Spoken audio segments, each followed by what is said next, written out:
All right, this video is dedicated to the Angry Chef. This has been like a wonderful experience on my part. So, for a guy that roasts other people's cooking online, does a lot of videos like that. He really can't. He can dish it out, but apparently he can't take it.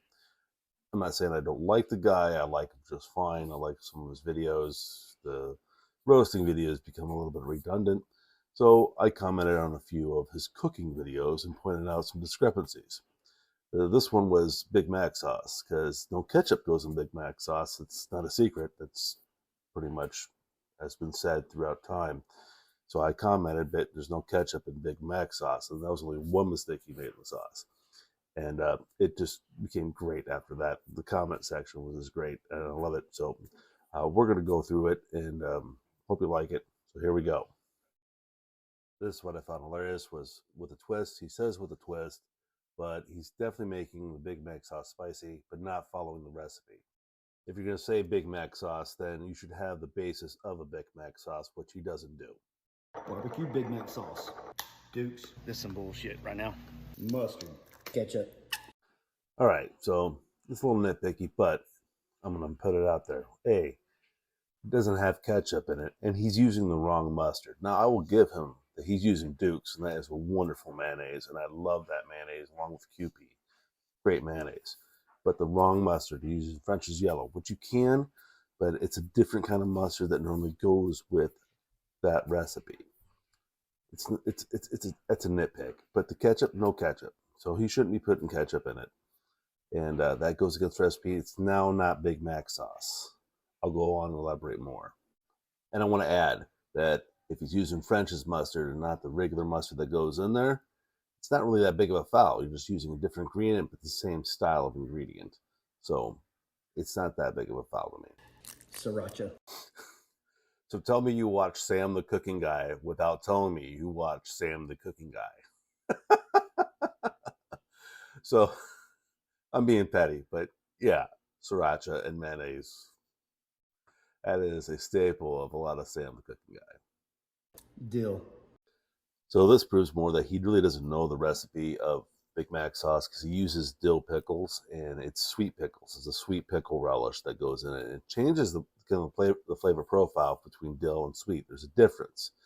Again, it's the same ingredient for a substitution, but if he's going for a little bit of a sweet flavor, more of the traditional Big Mac sauce, yeah, this would be not going with a Big Mac sauce. This is all part of my argument that if you're going to make Big Mac sauce with a twist, then you want to roughly keep the recipe the same and substitute things here and there and give reason for it. So it's not much of a twist, it's just not following the recipe. Cayenne. Garlic powder. Dash of barbecue. Now here would be like he substituted cayenne for paprika because paprika is in the original recipe. So that's kind of cool. He's basically using two different kinds of peppers because the sriracha uses a jalapeno red pepper that is only indigenous to South America, and cayenne, well, cayenne's like, human stuff. You can get cayenne about anywhere. It's normally kind of a go-to.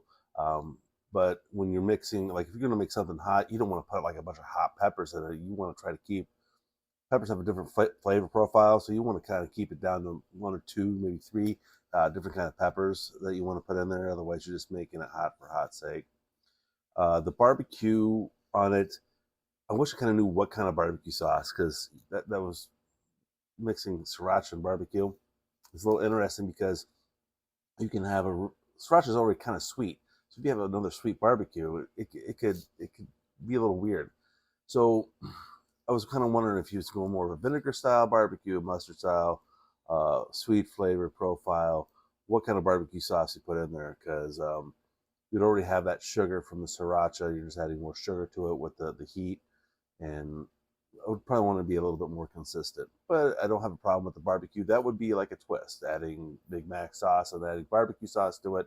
It's the same thing as when you go down the mayonnaise aisle and you see like what I call the trailer park mayonnaise, where they mix ranch with it, which is weird to me because ranch has mayonnaise, or barbecue sauce or whatever. They already do that kind of mixture already and market it to people. I don't buy the stuff personally, but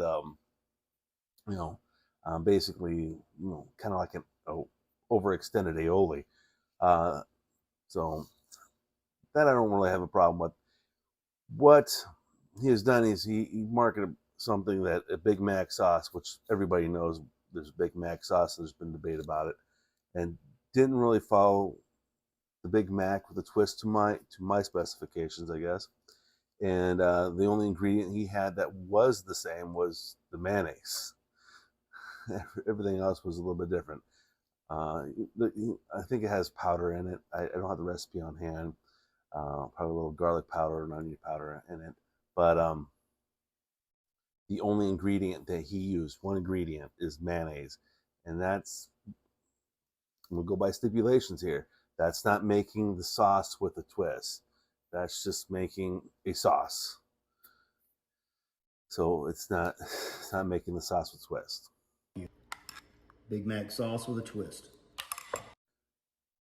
So final thought basically is I'm thinking about doing my own version of the Big Mac sauce with a twist and making it a little spicy. So I'm going to Chicano it out. I'm probably going to put that up online as a response to his recipe, just like a little competition. Nothing snarky or anything like that. But where I'm going to follow the main recipe, I'm going to add and stuff and explain why I'm doing what I'm doing and why I think it might be good. His stuff, I don't have a beef with the Angry Chef so much, but I don't mind calling him out on stuff, especially because he does a lot of like videos where he calls other chefs and home cooks out. It's only safe. Like if he's not going to abide by a recipe and I know it, I'm going to say something. But if he does really good stuff, and he's done really good stuff, and I've commented on it and told him I like it, and so forth. Go watch his stuff. I mean, he doesn't. It's not all bad content. I'm not saying that his content's bad. I'm just pointing out my observations.